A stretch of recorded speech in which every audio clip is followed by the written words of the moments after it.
Hey, good evening. Today we continue our daily reading of the Word. We're coming out of the book of First Kings chapter 10. And as always stated prior to reading, get to a church that has Sunday school or Bible study where the Word can be broken down for you and shared for you more easily. Also, get with some friends who are breaking bread and just having church and get some understanding from one another. Also, get a Bible that you can read and understand. There are numerous versions: King James, NIV, Amplified. But most importantly, above all the things that I've said, call upon the Lord. If you knock at his door, he will answer and fill you up with his word if that is what you truly seek. Amen. First King chapter 10 reads as follows. And when the queen of Sheba heard of the fame of Solomon concerning the name of the Lord, she came to prove him with hard questions. And she came to Jerusalem with a very great train, with camels that bear spices and very much gold and precious stone. And when she was come to Solomon, she communed with him of all that was in her heart. And Solomon told her all her questions. There was not anything hid from the king which he told her not. And when the queen of Sheba had seen all Solomon's wisdom and the house that he had built, and the meat of his table, and the sitting of his servants, and the attendance of his ministers, and their apparel, and his cupbearers, and his ascent by which he went up unto the house of the Lord, there was no more spirit in her. And she said to the king, It was a true report that I heard in mine own land of thy acts and of thy wisdom. Howbeit I believed not the words until I came, and mine eyes had seen it. And behold, the half was not told me. Thy wisdom and prosperity exceedeth the fame which I heard. Happy are thy men, happy are thy servants, which stand continually before thee, and that hear thy wisdom.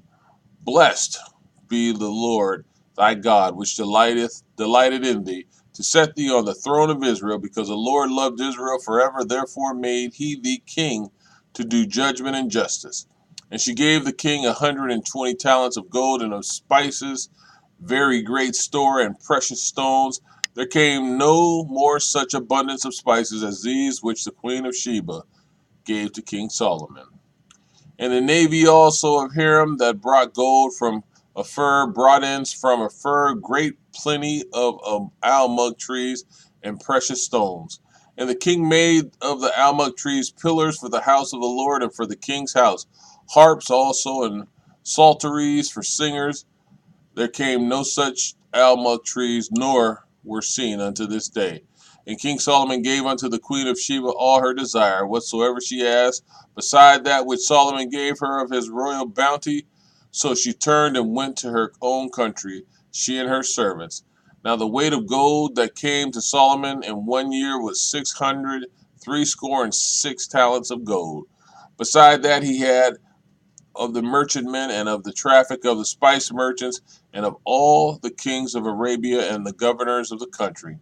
And King Solomon made 200 targets, beaten gold, 600 shekels of gold went to one target.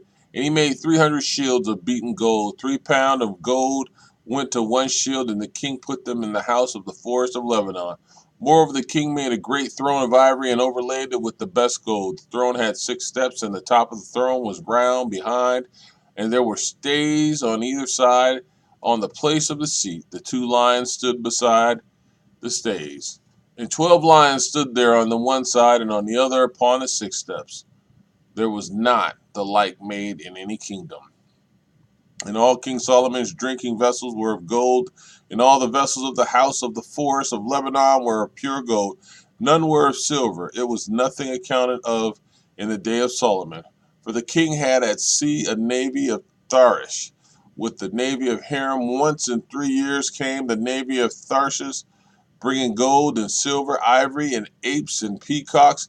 So King Solomon exceeded all the kings of the earth for riches and for wisdom. And all the earth sought to Solomon to hear wisdom which God had put in his heart. And they brought every man his present, vessels of silver and vessels of gold, and garments and armor and spices, horses and mules, a rate year by year. And Solomon gathered together chariots and horsemen, and he had 1,400 chariots and 12,000 horsemen, whom he bestowed in the cities for chariots and with king at Jerusalem. And the king made silver to be in Jerusalem as stones and cedars made he to be as the sycamore trees that are the vale for abundance. And Solomon had horses brought out of Egypt, and linen yarn. The king's merchants received the linen yarn at a price. And a chariot came up and went out of Egypt for 600 shekels of silver, and a horse for 150. And so for all the kings of the Hittites and for the kings of Syria did they bring them out by their means. Amen.